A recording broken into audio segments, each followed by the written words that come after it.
నమస్తే రమగారు. నమస్తే జయ. రమగారు, మనం నవలల్ని తీసుకొని ఆ నవల యొక్క ఇతివృత్తం మొత్తం బ్రీఫ్గా మనం ఒక స్టోరీ రూపంలో చెప్పుకుంటున్నాం. మరి ఈరోజు ఏం చెప్తున్నారు? సంక్షిప్త శబ్ద చిత్రం లాగా. అంతే. చిన్నప్పుడు రేడియోలో వచ్చేది సినిమా అంతా బ్రీఫ్గా చెప్పేయటం, కొన్ని ఇంపార్టెంట్ డైలాగులు అవి. తర్వాత సినిమా కథని బ్రీఫ్గా పత్రికలో కూడా వేసేవాళ్ళు, అలాంటివి ఉండేవి. ఇది బాగుంది, నాకు సినాప్సిస్ చెప్పడం, కథలో సారాంశం చెప్తామన్నమాట. బాగుంది. ఎద్దనపూడి సులోచనారాయణ గారిది ఆరాధన. నేను మొన్నే చెప్పాను ఈ మాట. అవునవును. అయితే ఇది నేను మాదిరెడ్డి గారితే ఎద్దనపూడి గారిది కొంచెం కన్ఫ్యూజ్ అయ్యా. యాక్చువల్గా నేను మొదట చదివిన నావెల్స్లో ఫస్ట్ సెట్లో ఆరాధన కూడా ఉంది. చిన్న ఎంఎస్కో వాళ్ళ చిన్న బుక్ ఉండేది మా ఇంట్లో. ఒక అమ్మాయి ఏడుస్తున్నట్టుగా ఉండే పిక్చర్ ఉంటుంది, అమ్మాయి కంటి నీరు పడుతున్నట్టుగా అన్నమాట. భలే కదిలించే కథ, చెప్పలేకపోవటం. మూగవాళ్ల వేదన ఎలా ఉంటుందో చాలా బాగుంటుంది కథ. భాష కూడా చాలా బాగుంటుంది. సులోచనారాయణ గారి కథనం అసలు చెప్పడానికి వీల్లేదు, అనితర సాధ్యం. ఎంత స్టైలిష్గా ఉండే క్యారెక్టర్లు నావెల్స్ రాశారు ఆవిడ. క్యారెక్టర్లను పెట్టి సింపుల్ సోబర్ సామాన్యమైన వాళ్ళు, మన పక్కింటి వాళ్ళు, సాధారణమైన మనుషుల కథలు కూడా చాలా బాగా రాశారు ఆవిడ. సెక్రటరీ అవి చాలా ఇష్టం నాకు. సెక్రటరీ, మీనా, జీవన తరంగాలు భలే బాగుంటాయి.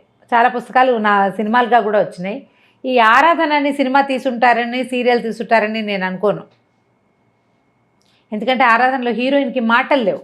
ఓహో, మూగమ్మాయి, మూగవాళ్ళని పెట్టి సినిమా తీసేంత ధైర్యం ఉండదు జనాలకు. మరి అవి బాగుంటాయి. ప్రేమలేఖలు, సిరివెన్నెల మనం చూస్తాం, సుహాసిని అదొకటే కనిపిస్తుంది, క్యారెక్టర్, అదొకటే కనిపిస్తుంది. అది కూడా అది విశ్వనాథ్ గారి చేతిలో పడింది కాబట్టి ఆయన తన తపస్సుతోటి దాన్ని సాధ్యం చేసేసారు, పండించేశారు. అంతే, అవును, అందరి వల్ల కాదు. బాగుంటుంది ఆరాధన కదా. అలాగే నేను స్టార్ట్ చేద్దాం. అనంత్ అని ఒక సివిల్ ఇంజనీర్ అబ్బాయి, అతని తల్లి, ఇద్దరు పిల్లలు ఉంటారు.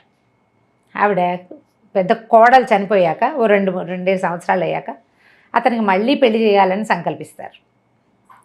బాగా ఆలోచించి ఒక మూగ అమ్మాయిని పెళ్లి సంబంధం కుదురుస్తారు. అమ్మ నాన్న లేని అమ్మాయి తన పింతల్లి పంచర చేరి ఉంటుంది. అట్లా ఎవరు లేని, దిక్కులేని పిల్లలు, నోట్లో నాలుక లేని వాళ్ళు కనబడితే ఊళ్ళల్లో వాడేసేవాళ్ళు పాతకాలంలో. ఇప్పుడు కొంచెం జనాల్లోకి తెలివితేటలు వచ్చినాయి కానీ ఆ అమ్మాయికి ఊరుమ్మడి సొత్తు, అందరి ఇళ్లలో పనిచేసి పెట్టడం, మంచి పనిమంతురాలు. చిన్నది ఒక 20 ఏళ్ళ అమ్మాయి. అయితే ఆ పింతల్లికి ఒక 1000 రూపాయలు ఆశ పెట్టి ఈవిడ ఈ అమ్మాయిని తన కొడుక్కి చేసుకుంటుంది. అది బాగా బతిమలాడుతుంది, అతను ఒప్పుకోడు కానీ బలవంతంగా ఒప్పిస్తుంది. అంతర్వాహినిలాగా కలిసిపోతుంది. ఆ పిల్ల మూగది, ఏమి భావాలు ఏమి ఉండవు. అక్కడ పింతల పంచని చేరి బతుకుతుంది. హాయిగా ఇల్లు వాకిలి ఏర్పడితే తనదంటూ ఓ సంసారం ఉంటే ఇల్లు దిద్దుకుంటుంది. పల్లెటూరులో పిల్ల, పని పాట వచ్చిన పిల్లని చూసి ఆవిడ నిర్ధారించుకుని ఆ అమ్మాయిని పెళ్లి చేస్తుంది. అనంతకి చేసేస్తే ఊళ్ళో వాళ్ళంతా ఏమనుకుంటారంటే ఏదో ముస్లిం ఉతక ఏదో రెండో పెళ్లివాడికి ఇస్తుంటే రెండో పెళ్లివాడు అంటే ఎవరో అనుకుంటారు. ఈ పిల్ల సామాన్యంగా, చామన్చాయిగా, సామాన్యమైన పర్సనాలిటీ, కాస్త ఒత్తైన జడ తప్పిస్తే ఏముండదు, మామూలు పిల్ల. అతను చాలా అందమైన వాడు, తెల్లగా పొడుగ్గా, మంచి స్ఫురద్రూపి అయినవాడు. 2 పిల్లలు. అందరు ఆశ్చర్యపోతారు, ఇది మూగ పిల్లకి భలే అదృష్టం పట్టింది అని. తీరా సరే మీరెవరు రావక్కర్లేదు, దూరాభారం, పట్నం కదా అని చెప్పి అమ్మాయిని తనతో పాటు తీసుకెళ్ళిపోతుంది ఆవిడ. ఇంటికి వెళ్ళాక ఒక 5-6 ఏళ్ల పిల్ల, ఒక 3-4 ఏళ్ల పిల్లాడు. ఈ పిల్లలు, ఈ అమ్మాయి మంచి పనిమంతురాలు కదా, పల్లెటూళ్ళల్లో పనిచేసిన వాళ్ళకి పట్టణాల్లో చిన్న ఇళ్లలో పనులకు ఏం లెక్క ఉంటాయి.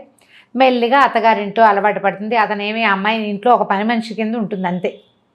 అతని అమ్మాయితో ఏమి మాట్లాడు, పిలవడు, చేయడు, ఏమీ ఉండదు.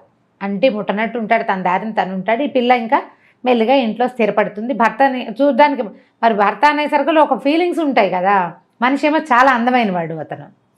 కొద్ది రోజులు అట్లా గడుస్తుంటే ఒకరోజు ఎవరో చుట్టాలు వస్తున్నారని అన్ని పలహారాలు అవి చేయిస్తుంది కోడలతో అత్తగారు.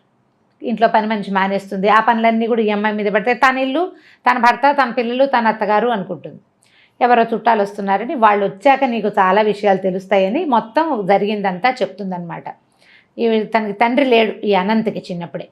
లేకపోతే సరే ఆవిడే ఊళ్ళో ఏదో చిన్న పొలం అవి ఉన్నాయి, హైదరాబాద్ వచ్చి ఆవిడ పిల్లల్ని ఇంజనీరింగ్ చదివించుకుని చాలా బాగా చదువుకున్నాడు, సివిల్ ఇంజనీర్ అతను. సరే ఏవో చిన్న పనులు చేస్తున్నాడు. ఆడపడుచులు 2 ఉన్నారు ఈవిడికి. వాళ్ళల్లో ఒకళ్ళ పిల్లని ఇచ్చి చేసుకోవాలని వాళ్ళు అడిగారు. మొదటంతా వీళ్ళతో బాగా ఉండలేదు కానీ పిల్లాడికి మంచి చదువు, పెద్ద ఉద్యోగం వచ్చే అవకాశం ఉండేసరికి వాళ్ళు అడిగితే వీళ్ళు ఒప్పుకోవాలి. ఈవిడికి ఏంటంటే తనకి కూతురు లేని లోటు తీరుస్తూ ఇప్పుడు మా పిల్లాన్ని చక్కగా చూసుకుని ఆలోచించుకుంటారు కదా, ఒకడే కొడుకు, వాడికి మంచి పెళ్ళం కావాలని. వాళ్ళు ఎవ్వరూ తన కొడుక్కి సరిపోయే పిల్లలుగా తోచరు. ఇతను ఏం చెప్తాడంటే, నేను పిల్లని ప్రేమించాను, సుధా అంటే అత్త కూతురు, ఏ అత్త కూతురుని చేసుకోమంటారో దాని ఫ్రెండ్, చాలా బాగుంటుందని చెప్పాడు. మనమే వెళ్ళి వాళ్ళ ఇంటికి వెళ్ళి పిల్లని అడగాలమ్మా అన్నాడు. ఇప్పుడు ఆశ్చర్యపోతే, మనం వెళ్ళి అడగటం ఏమిట్రా, బలవంతంగా ఒప్పిస్తాడు.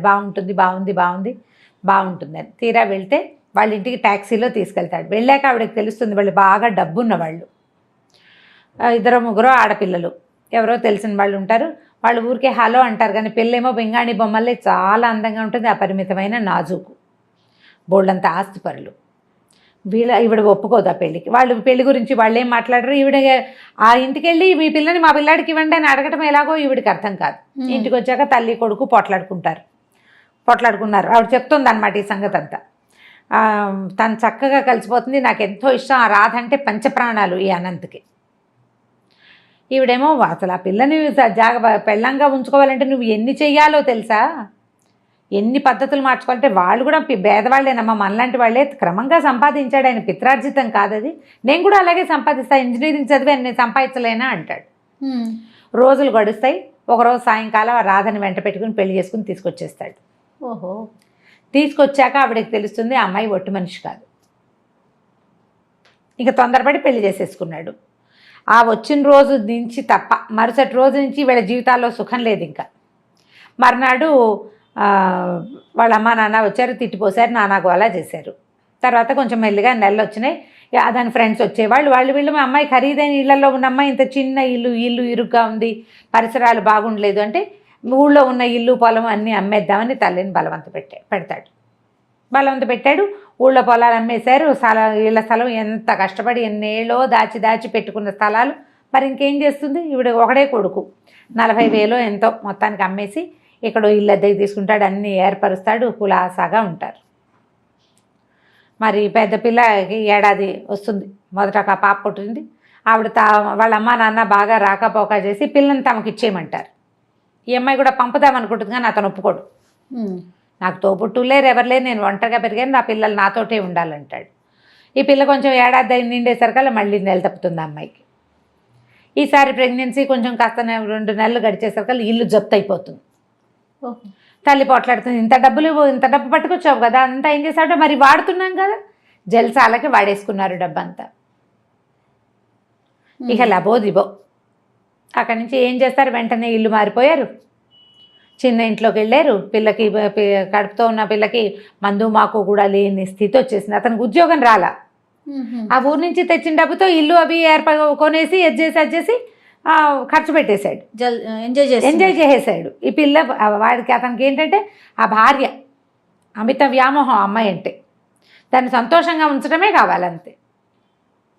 సరే, తీరా డెలివరీ అయ్యే టైంకి వాళ్ళ అమ్మా నాన్న వచ్చారు, కానీ వాళ్ళేమీ వీళ్ళతో సరిగ్గా లేరు. ఇంత చిన్న ఇంట్లో ఉంటున్నారని ఏదో అంటారు. అమ్మాయి దిగులుగా ఉంటుంది. పిల్లడు పుట్టాక మా అమ్మ వాళ్ళ ఇంటికి వెళ్తానంటుంది, బెంగ పెట్టుకుంటోందని పంపిస్తారు. అక్కడికి వెళ్తే 2 రోజులు 4 రోజులకి తిరిగి వచ్చేస్తుంది, ఉండలేదు వాళ్ళ దగ్గర. వాళ్ళంతా డబ్బులు ఉన్నవాళ్ళు, అమ్మాయి పేదింట్లో ఉండిపోయింది. నాదే పొరపాటు, ఉద్యోగం లేని వాడు ఇంత ఖర్చు పెడుతుంటే ఎలాగా అని నేను అడగలేకపోయాను, నాకు తెలియలేదు, నా వల్లే మన పరిస్థితి ఇట్లా అయిందని ఫీల్ అవుతూ ఉంటుంది. పిల్లాడు కొంచెం పెరిగిన తర్వాత ఒకరోజు పిల్లలిద్దరిని తయారు చేసి, నేను మా అమ్మమ్మ వాళ్ళ ఇంటికి వెళ్ళొస్తానని పిల్లలిద్దరిని ఇక్కడ పెట్టి పుట్టింటికి వెళ్తుంది. మర్నాడు పొద్దున మధ్యాహ్నం వాళ్ళ నాన్న వచ్చి ఆగమేఘాల మీద రాసుకెళ్ళి ఎక్కడన్నాడు, నా కూతురుని చంపేశాడని కాల్ చేశాడు. ఆ అమ్మాయి అక్కడికి వెళ్ళి నిద్ర మాత్రలు వేసుకుని చనిపోయింది అమ్మ వాళ్ళ ఇంట్లో. నా వల్లే నా భర్త ఇట్లా అధోగతి పాలైపోయాడు, వీళ్ళకి మేము ఎప్పటికి పైకి వస్తాం, మా అక్క చెల్లెళ్ళ ముందు నేను ఎప్పుడు తలెత్తుకుని తిరుగుతాను. అలా దిగులతోటి సూసైడ్ చేసుకుంటుంది. ఈ పిల్లలు మిగిలిపోతారు. అది కష్టం మీద ఇప్పుడే ఏదో ఉద్యోగం, ఒక కాంట్రాక్టు లభించింది, సొంతంగా కాంట్రాక్టులు చేసుకుంటున్నాడు. ఇది మనసులో పెట్టుకో. ఆ రాధని మర్చిపోలేడు వాడు. ఆ రాధ ఒక నిర్భాగ్యురాలు, అదే ధైర్యంగా నిలబడ్డం చేతకాక, భర్తను సపోర్ట్ చేయలేక, తొలి కాలంలో తెలివి తక్కువతనంతో, తర్వాత కాలంలో బలహీనతతోటి చచ్చిపోయింది అని కోడలికి విస్తారంగా జరిగింది చెప్తుంది. ఆ భార్య మహాసౌందర్యవతి, పరమనాజుకు, అత్యంతంగా ప్రేమించాడు. ఈ సామాన్యమైన అమ్మాయిని భార్యగా కూడా ఇతను అంగీకరించాడు. తెలిసింది కదా, సరే కొంతకాలం మెల్లిగా అలవాటు అవుతుంది, లేని ఊరుకుంటుంది. చుట్టాలు ఎవరో వస్తారనుకుంటారు, వాళ్ళు రారు. మెల్లిగా ఇంట్లో అలవాటు పడిపోతుంది. ఏవో చిన్నవి ఇంట్లో వచ్చే సాధారణంగా అందరి ఇళ్లలో వచ్చేవి వస్తూ ఉంటాయి. కొంతకాలం అయ్యాక ఈవిడికి ఎక్కడికో వెళ్ళేందుకు అవకాశం వస్తుంది. ఫ్రెండ్స్ ఎవరో ఎక్కడికో వెళ్తున్నారు, మరి వాళ్ళతో పాటు యాత్రలకు వెళ్తానంటుంది. కొంచెం డబ్బులు వస్తున్నాయి వీళ్ళకి, కాస్త పర్వాలా. ఆయన అతను కాంట్రాక్ట్లు చేస్తున్నాడు, ఏదో హోటల్ కాంట్రాక్ట్ ఏదో తీసుకున్నాడు, డిజైన్లు గీసుకుంటూ ఉంటాడు. అయితే ఏమవుతుంది, ఆవిడ ఊరు వెళ్తానంటుంది. అన్నపూర్ణకి ఇదంతా అలవాటైపోయింది. పూర్ణ అమ్మాయి అన్నీ అలవాటైపోయినాయి. పిల్లల్ని చూసుకుంటుంది, పాలవి అవి రాయడం వచ్చు. ఆ అమ్మాయికి చెవులు వినిపిస్తాయి, మాట్లాడడం రాదు, రాసి చేయగలదన్నమాట. సరే వెళ్ళిపోతుంది ఆవిడ ఊరు. ఈ పిల్లల్ని పెట్టుకుని ఈ అమ్మాయి ఉంటుంది. ఒకరోజు ఏదో మేడ మీద పప్పు ఎండబోయటానికి వెళ్తుంది. పప్పులో పిల్లాడు నీళ్లు పోసేస్తాడు ఆటకి. ఎండబోయటానికి వెళ్తుంది. దిగి వచ్చేటప్పుడు అతను కనపడతాడు, సందు చివరి నుంచి భర్త వస్తే అతను మేడ మీద ఉంటే కేకలేస్తాడేమోనని గబగబా దిగిపోతూ చెంగు వదిలించుకుని వచ్చేస్తుంది. పిల్లాడు పడిపోతాడు పైనుంచి. వాడి ముక్కు మూతు పగిలిపోతాయి. తెలుస్తుంది బ్లడ్ వచ్చేసింది. సరే ఏదో పౌడర్ రాసి ఏదో చేయబోతుంది. ఈ లోపల తండ్రి వస్తాడు. ఈ పిల్ల ఏం చెప్తుందంటే, పిల్లకి ఈ అమ్మాయి మొహం గిట్టదు. 5-6 ఏళ్ళు వచ్చినాయి కదా, చుట్టుపక్కల ఇళ్లలో పెత్తనాలకు వెళ్తుంది. అది మీ అమ్మ మీ పిన్ని వస్తే మీ నాన్న మీ పిన్ని ఒకటే పోతారు, మిమ్మల్ని బాగా చూడరు, సవితల్లి ఫీలింగ్ ఎక్కిస్తారు దానికి.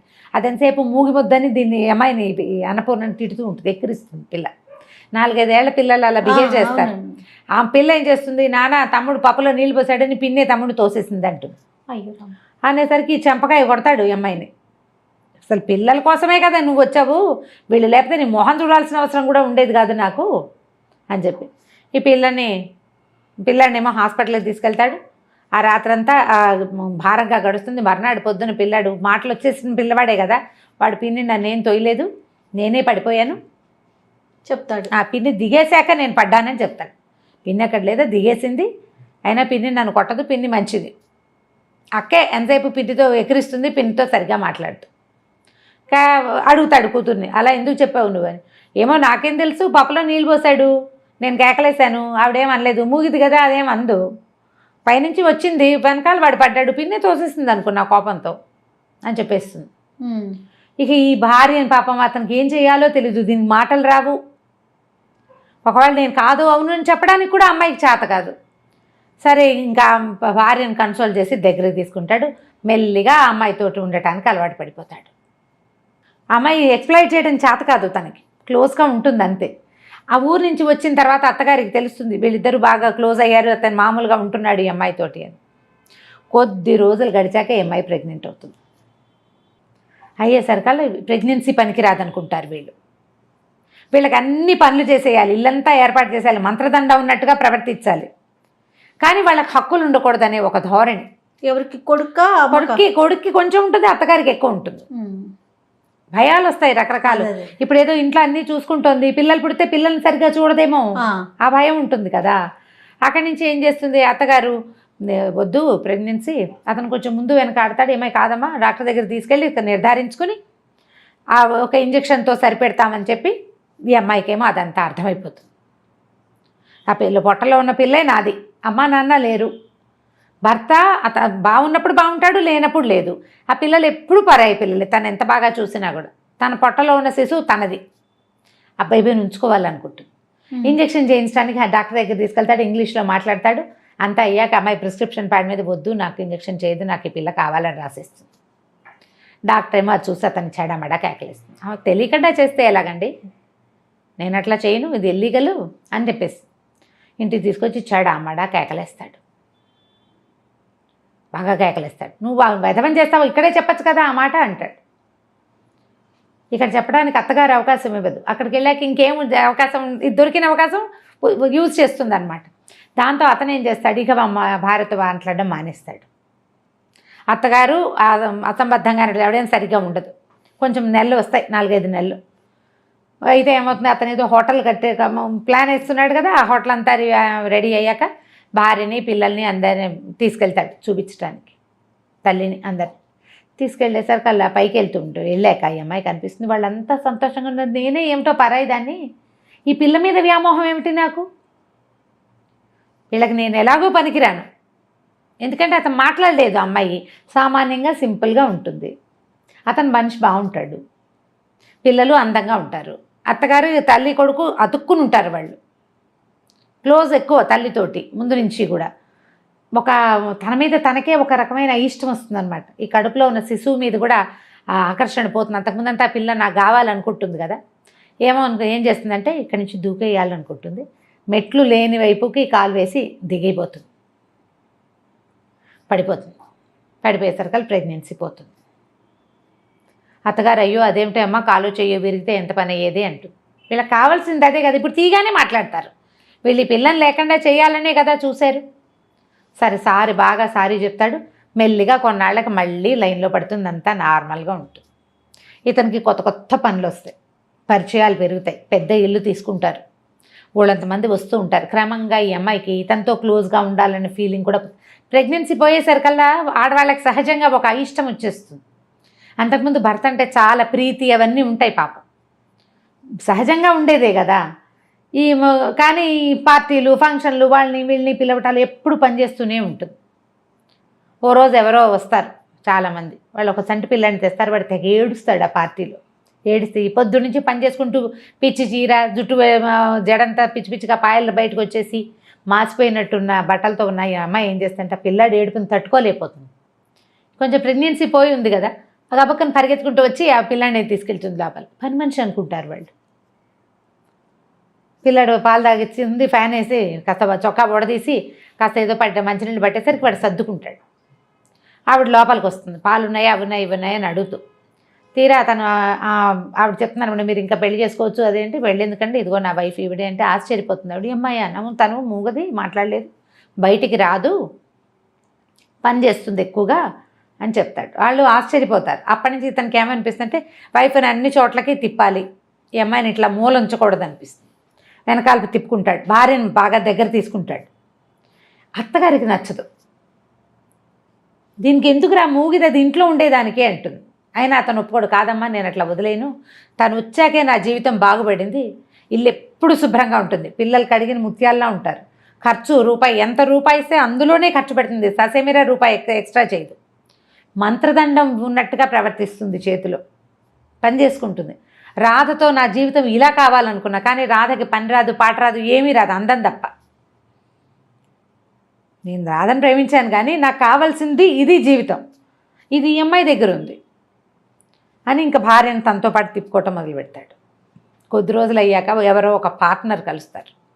ఆ పార్ట్నర్ వాళ్ళ పిల్లలు బాగా తిరుగుతుంటారు. వాళ్ళకు సరోజని ఒక యంగ్స్టర్ పిల్ల ఒకటి ఉంటుంది, ఒక 20 ఏళ్ల పిల్ల. అది హ్యాండ్సమ్గా ఉన్న ఈయనకి అట్రాక్ట్ అవుతూ ఉంటుంది. ఎంతసేపు ఆనంద్కి ఇతను వెనకాల పడుతుంది, ఎంతసేపు అక్కడికి వెళ్దాం రా అని తీసుకెళ్తుంది. కొంచెం హ్యాండ్సమ్గా ఉన్న మగవాళ్ళు కనిపెట్టేసరికి పిల్లలకి అవకాశం ఉందనుకో, వీళ్ళు ఆటోమేటిక్గా కొంచెం అట్రాక్టివ్గా ప్రవర్తిస్తారు, ఫ్లర్టీగా ప్రవర్తిస్తుంది. ఈవిడికేమో ఆ పిల్ల వస్తే బాగుందనిపిస్తుంది అత్తగారికి.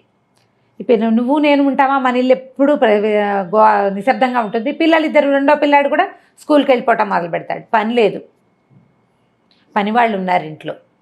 అత్తగారు రోజు సరోజన చేసుకుందాం వీడికి అని మొదలు పెడుతుంది. ఆ రోజుల్లో ఇలా ఉండేవి. ఇది ఎర్లీ 70s ఏమైనా రాశారా, లేట్ 70s రాశారనుకుంటా. మూడో పెళ్లి చేద్దామని ఉంటుంది.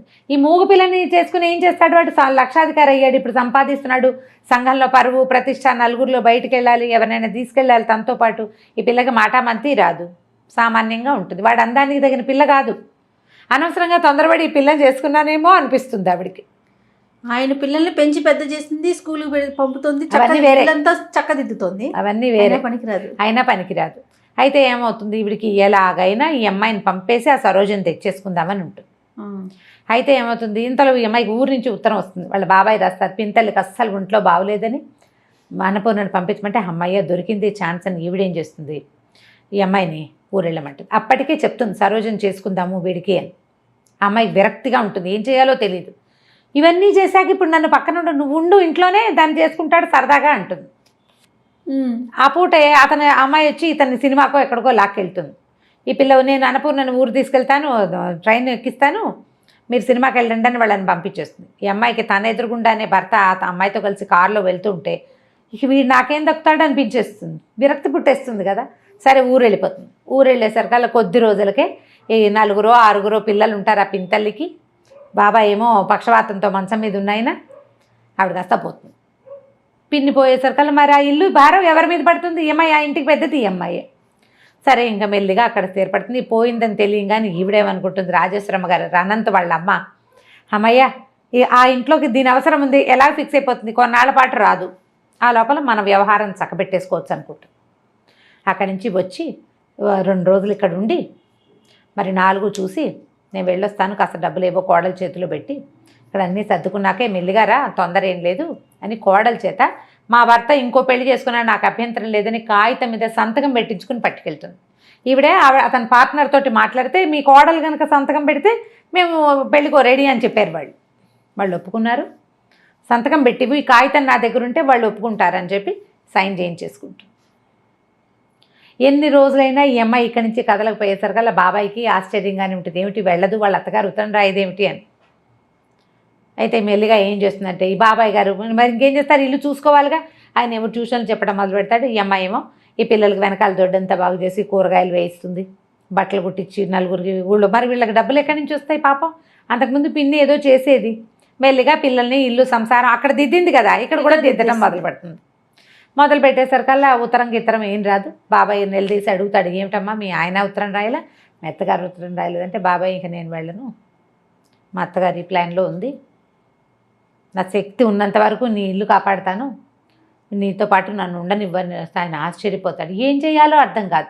ఊళ్ళో వాళ్ళకు కూడా అంతకుముందు చాలా అందమైన మొగుడు, మంచి ఇంజనీరు, అత్తగారు కూడా శుభ్రంగా ఉంది, అమ్మాయి వెళ్ళిపోతుంది అనుకుంటారు. వెళ్ళకపోయేసరికి వాళ్ళకి అనుమానంగానే ఉంటుంది, ఏమిట్రా వెళ్ళటం లేదు, వాళ్ళు ఉత్తరాలు రాయట్లేదు. ఉత్తరం వచ్చినట్టు ఊళ్ళో తెలిసిపోతుంది పల్లెటూళ్ళలో. సరే సడన్గా ఒకరోజు ఇంకా అయిపోయి ఉంటుంది పెళ్ళి అనుకుంటుంది. ఆవిడ ఉత్తరం రాస్తుంది అత్తగారు ఒకసారి వాళ్ళ మేనమావలతో మాట్లాడామని, సింపుల్గా ఇంట్లోనే పెళ్లి చేయదలుచుకున్నామని, అంతా అయ్యాక ఇక్కడంతా సర్దుబాటు అయ్యాక ఉత్తరం రాస్తాను, వీలు చూసుకుని వచ్చేద్దుగానని రాస్తుంది. కోడల్ని వదలదు ఆవిడ, ఈ పని చేయడానికి కావాలి కదా, ఆ ఇల్లు దిద్దడానికి ఈ అమ్మాయి కావాలి. ఆ అమ్మాయి సరదాగా చిన్నపిల్ల, దానికేమొచ్చు ఈ పనులన్నీ. ఇల్లు వాకిలి చూడడం అంటే చిన్నపిల్లల వల్ల కాదు కదా, గడిగట్టిన వాళ్ళు కావాలి. ఉత్తరం రాయిస్తానని రాస్తుంది. ఆ ఉత్తరం తీసి బాబాయ్ చేతులు పడుతుంది, ఇదిగో ఇది నా పరిస్థితి అని. ఇక మెల్లిగా ఊళ్ళో స్థిరపడుతుంది, బట్టలు కత్తిరించడాలు అవి ఇవి జాకెట్లు కుట్టడాలు, అమ్మాయికి వచ్చిన పనులు. మెల్లిగా దొడ్డి వాకిలి ఏర్పరిచి చిన్నపిల్లల్ని స్కూల్కి పంపించి పెద్ద పిల్లల్ని స్కూల్ మానిపించి తనతో ఉంచుకొని వంట పని నేర్పించి ఏదో తంటాలు పడుతూ ఉంటుంది. సడన్గా ఓ రోజు టెలిగ్రామ్ వస్తుంది. ఆయన మా బాబాయ్ అంటాడు, పూర్ణ ఏమిటమ్మా అట్లా అన్నావు, మీ ఆయన నేను పంపించమని ఉత్తరం టెలిగ్రామ్ పంపించాడమ్మా చూడు అంటే. అమ్మ ఏమనుకుంటుందంటే వాళ్ళకి ఏవో పిల్లలకు ఒంట్లో బాగుండలేదని ఇచ్చాడు టెలిగ్రాము, చిన్నపిల్ల దానివల్ల కాదు, అత్తగారు పెద్దది ఆవిడ వల్ల కాదు, అందుకని నన్ను పిలుస్తున్నారు వీళ్ళు, నేను వెళ్ళనని వేసుకుంటూ. 4 రోజుల తర్వాత ఉత్తరం వస్తుంది.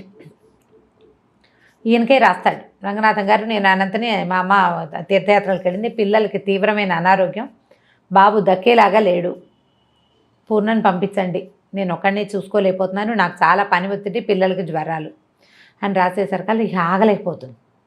ఆ పిల్లాడంటే చాలా ముద్దు, పెంచిన మమకారం ఉంటుంది కదా. సరే అక్కడి నుంచి ఈ అమ్మాయి వస్తుందని వాళ్ళకి తెలియదు కదా, ఇంటికి రైల్వే స్టేషన్కి దగ్గరే, స్టేషన్ నుంచి ఇంటికి వెళ్ళటం తెలుసు తనకి. స్టేషన్ నుంచి ఇంటికి వెళ్ళేసరికల్లా డాక్టరు భర్త ఎదురుపడతారు ఇంట్లో నుంచి చూస్తూ. ఈ అమ్మాయిని చూస్తూనే ఆశ్చర్యపోతాడు, ఎవరొచ్చారు ఎలా వచ్చావు అంటే ఏం మాట్లాడదు. సరే అని దారిస్తాడు, లోపలికి వెళ్తుంది.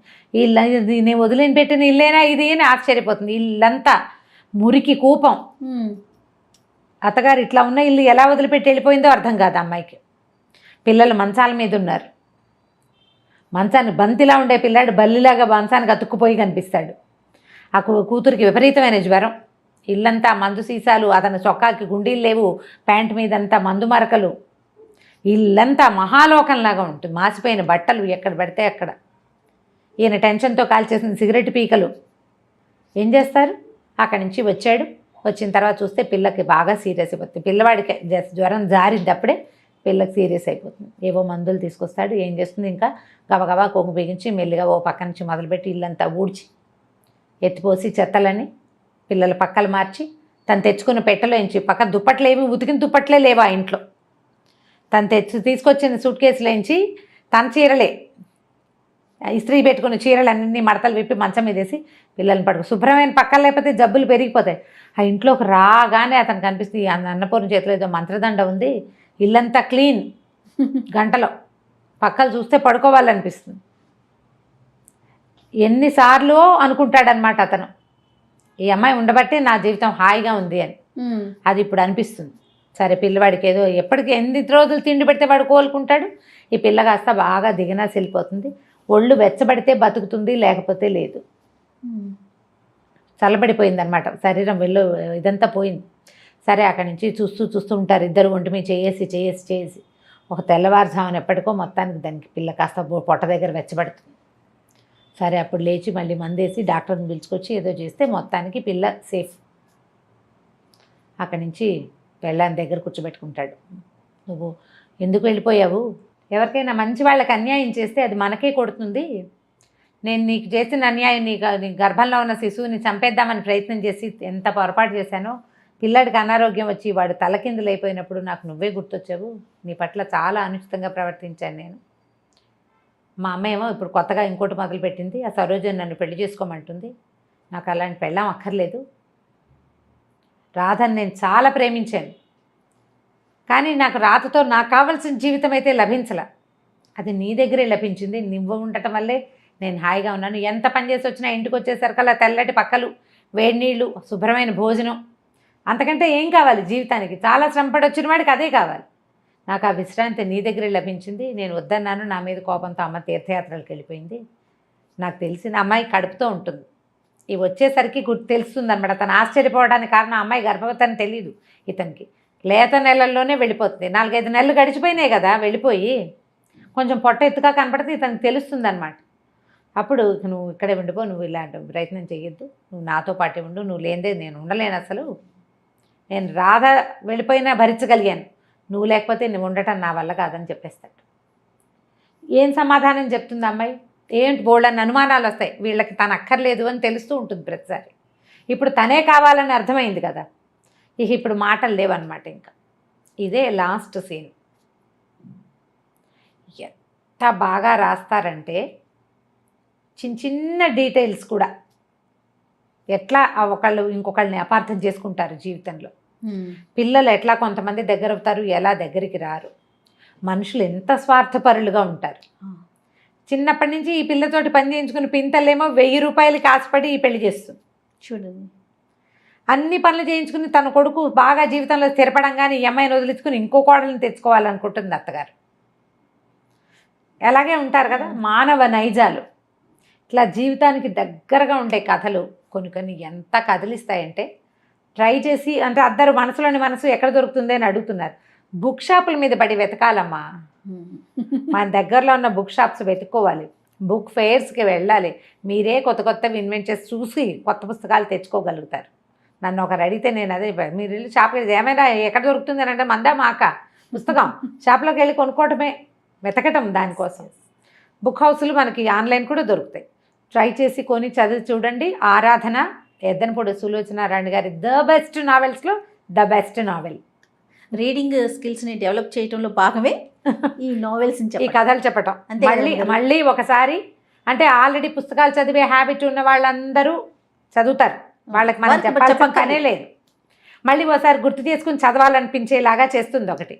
అసలు పుస్తకాలు చదవటం అలవాట్లేదు, ఏదో చిన్న కథలు చదివే అలవాటు ఉన్న వాళ్ళకి మన ముందు కూడా ఇంత అత్యద్భుతమైన రచనలు ఉన్నాయి, జీవితానికి ఇంత దగ్గరగా ఉండే కథలు ఉన్నాయి, ఎన్ని మలుపులో చూడండి తెలియజేయటమే మన ఈ ప్రోగ్రాం యొక్క ఉద్దేశం. పుస్తకాలు కొనండి, చదవండి, గిఫ్ట్ చేయండి ఎవరికైనా. మీ అంతటా మీరు చదివితే ఉండే సంతోషం ఏమిటో చదివి తెలుసుకోండి. తప్పకుండా రమ్మగారు. నమస్తే. నమస్తే.